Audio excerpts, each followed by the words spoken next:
So now let's take a look why we need all of this field and all these things. First, we want to see this message content, and then we'll understand.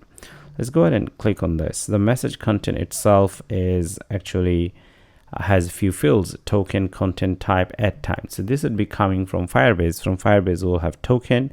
The content itself is string because you are chatting, right? And the type of the messages, it could be image type or text type or video audio type. And then when the messages was added in the Firebase, so that time. So these are the information that we'd be grabbing from Firebase, right? Okay, so this encapsulation would happen actually early, even before we hit over here.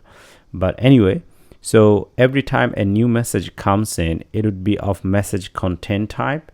All right, so if the message comes in, you want to store in your local storage, which is actually a list over here. So if the messages come in, all right, we're going to update this list object. So remember, message content list is list object.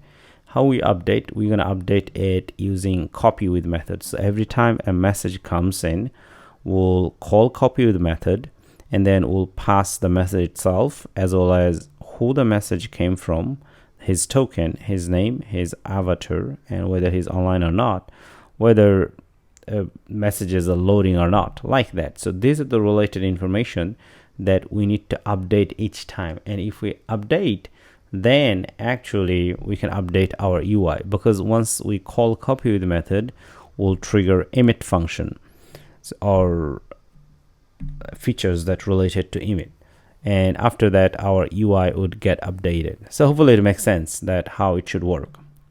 Anyway, so that's the first thing we have done.